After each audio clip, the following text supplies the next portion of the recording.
이스라엘 언젠가 한 번쯤 성지순례 하고 싶어 하는 분들을 위한 강의. 한 번은 다녀왔는데 기억이 잘 나지 않는 분들을 위한 강의.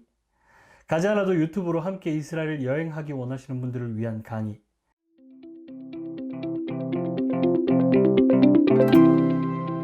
안녕하세요. 요원진 목사입니다. 이스라엘 여행을 계획하실 때 중요한 것 중에 하나는 바로 교통입니다. 단체로 가시는 경우에는 버스를 대절하시겠지만 그렇지 않은 소수의 인원으로 가실 경우에는 렌트 회사를 알아봐야 합니다.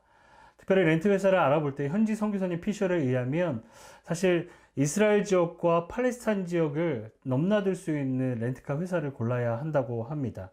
왜냐하면 외국계 회사 또는 유대인계 회사 렌트카 회사를 선정하게 되면 대표적으로 팔레스타인 지역, 그러니까 여리고 같은 지역을 지날 때 위험할 수도 있다라고 하기 때문입니다. 그래서 여러분이 렌트를 할 때 팔레스타인 지역에 가서도 위험하지 않는 렌트카 회사를 잘 선정하셔서 가시는 게 좋습니다. 렌트하실 때 한번 여쭤보세요. 팔레스타인 지역에 가도 안전한지를. 오늘은 여러분과 비아돌로로사를 함께 나눠보려고 합니다. 예수님께서 이 땅에 오셔서 무엇을 하셨을까? 바로 십자가를 지셨습니다. 오늘은 예수님께서 십자가 지신 그 길, 비아돌로로사를 통해서 은혜를 함께 나눠보고자 합니다. 그러기에 앞서서 계속 소개해드리지만 비아돌로로사는요, 예루살렘의 라이언 게이트를 조금 지나는 시점부터 출발합니다. 그래서 저는 오늘 라이언 게이트부터 시작하는 성지에 관련돼서 먼저 나누고요. 그 다음에 자연스럽게 비아돌로로사로 진행하려고 합니다. 라이언 게이트, 지난주에도 공부했지만 사자문, 양의 문, 그리고 기독교인들에게는 스데반의 문이라고 불리는 곳으로 출발하면 가장 먼저 만날 수 있는 성지가 바로 베데스다 연못입니다. 요한복음의 5장에 등장하는 38년 된 병자를 치유했던 기적의 장소. 요한복음 5장 2절에 보면 베데스다 연못 주위에 5개의 기둥이 있다라고 전해집니다. 지금은 흙으로 메워져서 연못의 흔적만 좀 남아 있을 뿐입니다.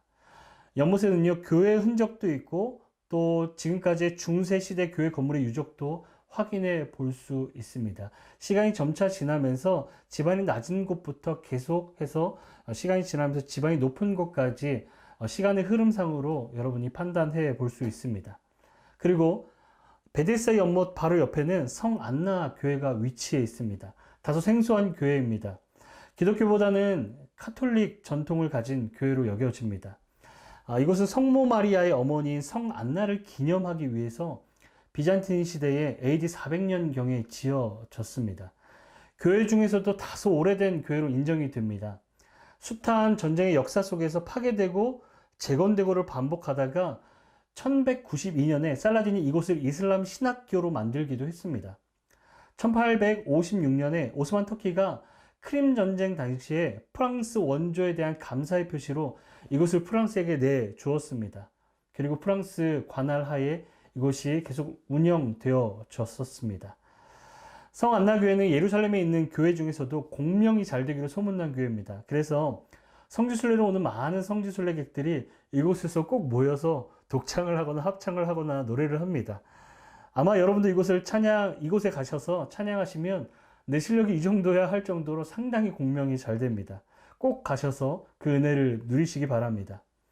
자, 이제 비아돌로로사로 향하게 됩니다. 아마도 어느 성지보다도 기독교인들에게는 꼭 가봐야 할 곳으로 꼽히는 곳이 바로 이 비아돌로로사입니다. 매주 금요일 오후에 가면 십자가의 길, 이 비아돌로로사가 재현됩니다. 또한 방문하는 팀마다 그곳에서 대여해주는 그 십자가를 어깨에 짊어지고 실제로 예수님이 십자가를 지고 가신 그 길을 무거운 십자가를 가지고 함께 체험해보는 시간도 가질 수 있습니다.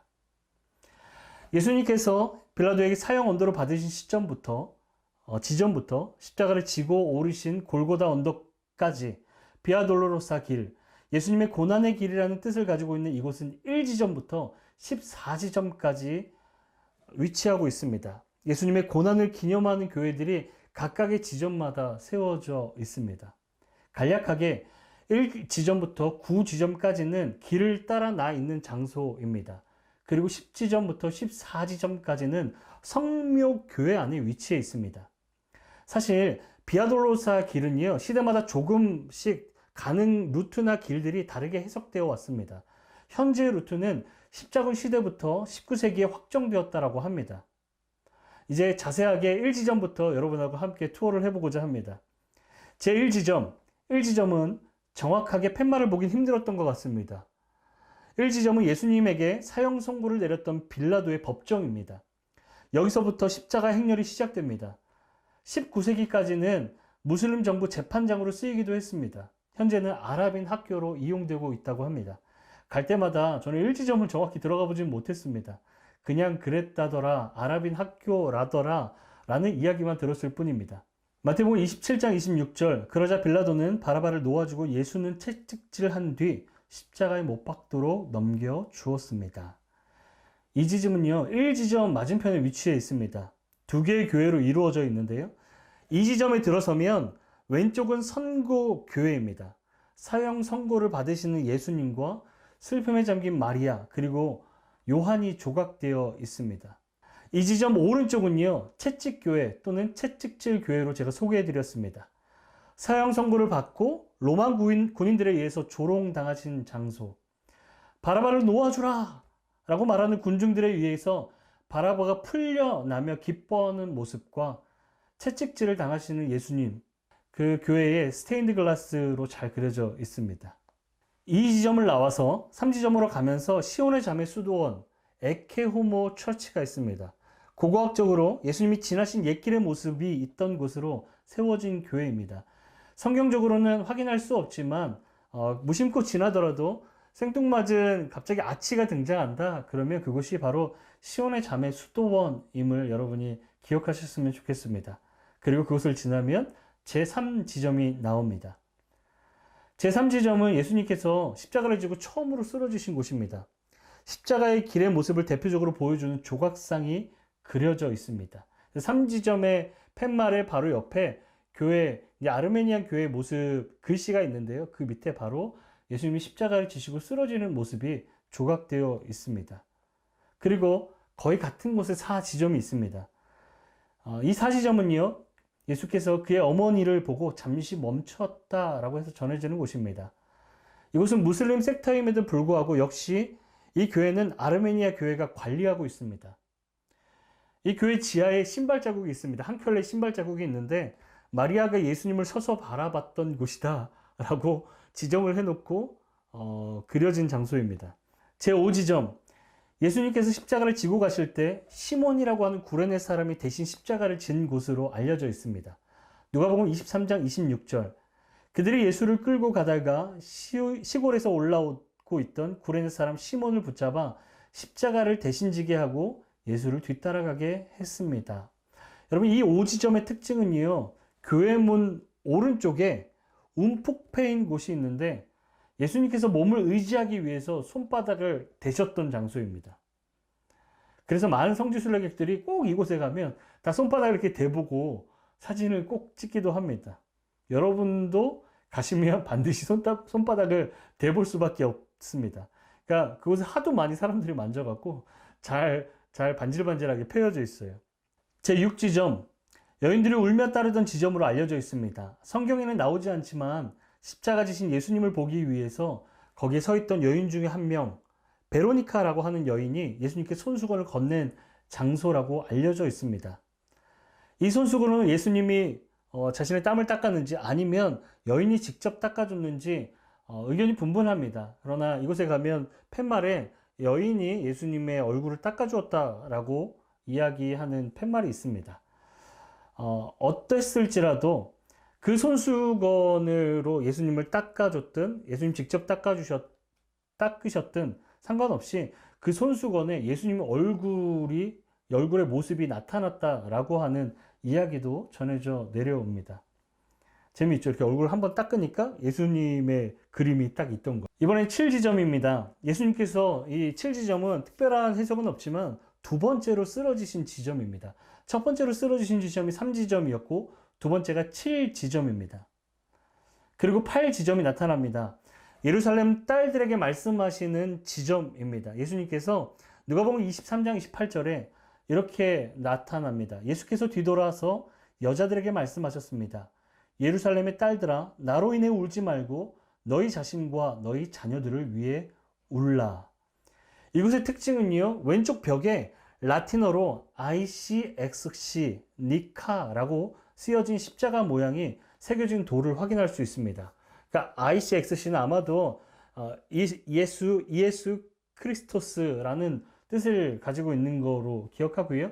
니카는 아마도 유명한 브랜드 나이키의 어원이 되는 그 라틴어, 그래서 승리라고 하는 뜻을 가지고 있죠. 그래서 이것을 해석하면 예수께서 승리하셨다라는 뜻이 이 8지점에 잘 나타나 있습니다.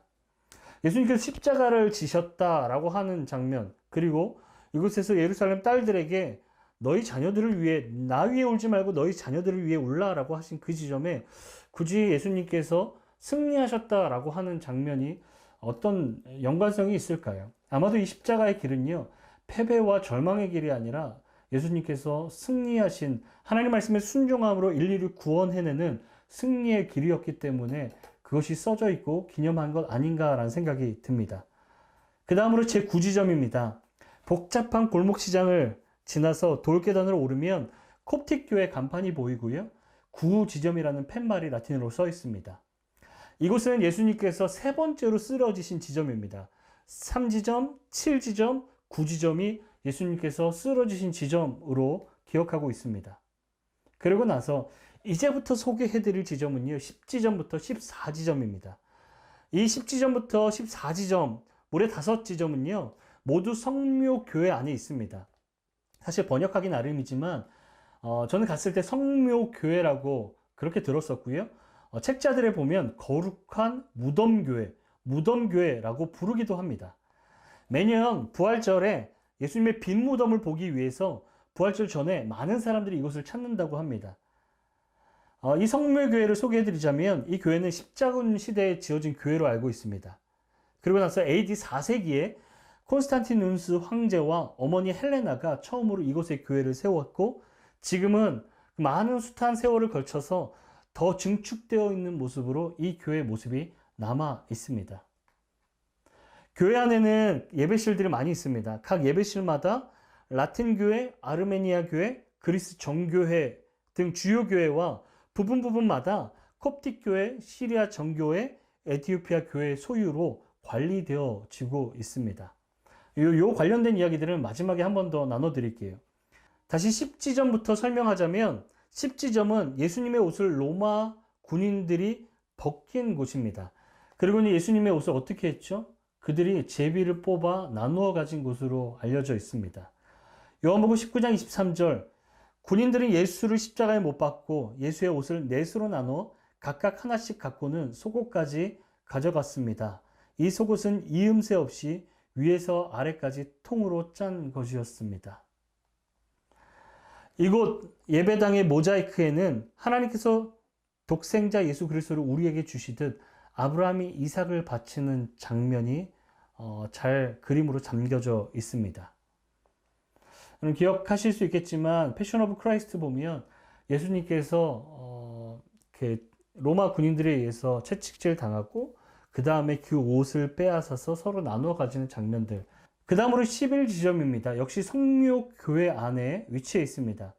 예수님이 십자가에 못 박히시던 곳. 그래서 성화로 잘 나타나 있는데 예수님이 성인 남자로 분류되면 적어도 뭐 한 50kg 이상이 됐을 텐데 그 무게를 가지신 예수님이 십자가에 못 박히시려면 못이 얼마나 두꺼워야 했고 얼마나 세게 박아야만 했는지, 그 성화를 보면서 다시 한번 예수님이 날 위해 십자가에 못 박히셨음을 기억하고 겸손해지는 시간이 되었던 것 같습니다.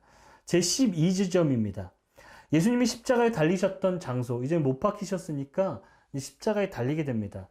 요한복음 3장에 니고데모와의 대화에서 예수님 말씀하시죠. 모세가 광야에서 뱀을 든 것 같이 인자도 들려야 한다라고 말씀하십니다. 나무에 달려 들리워지신 곳, 바로 골고다 언덕이라는 곳입니다. 그래 골고다 언덕이 있던 자리라고 해서 12지점으로 지정해 놨습니다. 제 13지점, 성묘교회를 들어오면 가장 먼저 맞이하게 되는 돌판이 있습니다. 이곳은 예수님의 시신을 눕혀놓고 그곳에서 장례를 준비하면서 기름을 바르고 수의를 입혀드렸다라는 곳으로 13지점으로 지정되어 있습니다. 그래서 그런지 늘 향유가 부어져 있기도 합니다. 사실 그곳에 가면 여러분 시즌이든 비시즌이든 그래도 많은 성지 순례객들이 있는데 그 돌판, 예수님이 누워 계셨던 돌판에 손을 대고 기도하는 많은 사람들을 볼 수 있습니다. 캐톨릭 신자들은 성호를 긋고 기독교인들은 그 돌판을 보면서 기도하는 모습들을 볼 수 있습니다. 마지막으로 제14지점입니다. 비아 돌로로사 마지막 지점으로 예수님께서 무덤에 묻히신 지점입니다. 사실 여기 성모교회 가면 줄이 엄청 길어요. 이 14지점에 가면 사람들이 엄청 많이 기다리고 그리고 들어가 봅니다. 예수님의 빈 무덤이 있는 곳인데요. 이 무덤에 있는 성묘교회 내에 작은 건물처럼 되어 있는데 두 개의 방으로 구성되어 있습니다. 하나는 긴 돌 의자가 있는데 천사 예배당으로 마가복음에 세 여인이 예수님이 살아나셨다라고 천사들이 말한 곳, 바로 천사를 본 곳이 바로 이곳이고요. 그리고 다른 방은 방 자체가 무덤인 곳입니다. 한 사람이 드나들 수 있는 정도의 공간에 관이 있고요. 대리석판이 그 관을 덮고 있는데 이 관을 사람들이 예수님의 빈 무덤이라고 기념해서 그 자리에 위치하고 있습니다. 그곳을 나와서 14지점 앞에 인상적이었던 곳이 있어요. 특이하게도 세인트 디스마스에게 봉헌된 제단이라는 곳이 있습니다. 여러분 들어보신 적 있나요? 세인트 디스마스? 저도 들어본 적이 없어서 좀 찾아봤는데 예수님과 함께 십자가에 못 박혀서 예수님께서 낙원에 있으리라 라고 이야기했던 그 강도, 그 사람의 이름이 세인트 디스마스인가 봐요. 그 사람이 달린 장소, 그리고 그 사람을 기념한 봉헌 제단, 그곳을 또 경험했는데요. 참 우리의 어떤 삶의 어떠함에도 불구하고 예수 그리스도를 믿음으로 말미암아 우리를 구원에 이르게 하시는 그 하나님의 놀라운, 예수 그리스도의 놀라운 섭리들을 그곳에서 묵상하면서 하나님을 만났던 경험이 있던 곳입니다. 이 성묘교회 내에 많은 교회들이 소유권을 가지고 운영합니다. 아까도 말씀드렸지만 크고 작은 교단 6개의 교회가 이것을 운영하고 있습니다. 사실 이 소유권 분쟁이 지금까지도 계속되어진다고 합니다. 그래서 첨예한 갈등이 아직도 교회 내에, 그리고 전통적인 교회 내에 있다라고 합니다. 세계사적으로 서방교회인 라틴교회와 동방교회인 그리스 정교가 이 무덤교회의 소유를 놓고 분쟁이 있었습니다. 나폴레옹 3세가 서방교회 내, 라틴교회 내에 인기를 얻으려고 예루살렘 안에 이 성묘교회에 대한 소유를 오스만 투르크 술탄에게 요구합니다. 그러자 이 동방교회를 비호하고 나선 러시아가 개입합니다. 상당히 대립이 커졌어요. 단순히 서방교회와 동방교회 대립이 아니라 더 크게 이 프랑스 서구권과 러시아권의 대립이 이어진 거죠. 결국에 영국과 프랑스, 그리고 지금의 터키 트루크군이 러시아와 맞서서 전쟁했습니다. 흑해연안 크림반도에서 치러진 전쟁을 우리가 잘 아는 크림 전쟁이라고 이야기하는데 그 원인이 되는 것이 바로 이 성묘교회의 분쟁입니다. 평화의 도시 예루살렘, 그러나 정책 평화가 아닌 전쟁과 대립, 그리고 갈등, 그리고 그 많은 숱한 분쟁의 역사를 품은 곳. 여러분, 우리는 알고 있습니다. 진정한 평화가 어디서 오는지. 바로 예루살렘 그 자체에서 오는 게 아니라 예수님이 임하셔야만, 예수님이 임재하셔야만 평화가 온다라는 것. 그래서 샬롬의 깊은 의미는 그냥 당신 평안합니까가 아니라 당신에게 예수님의 평강이 있기를 바랍니다 라는 뜻으로 우리가 이해할 수 있는 거죠. 다 좋은데요. 예수님 제대로 믿었으면 좋겠더라고요. 그곳에서 분열되어 있는 많은 교회 종파의 모습들, 현재 우리나라에도 분열되어 있는 많은 교단 간의 모습들, 그것이 아니라 진짜 예수님을 볼 수 있고 진짜 예수님으로 살아가는 그런 샬롬의 진정한 예루살렘의 땅이 되었으면 좋겠다라는 생각이 듭니다. 다음 주에는 예루살렘의 남은 성지들을 간단하게 좀 살펴보고자 합니다. 함께 이스라엘로 떠나는 그날을 소망하면서 다음 주에 여러분과 함께 다시 만나도록 하겠습니다. 다음 주에 뵙겠습니다.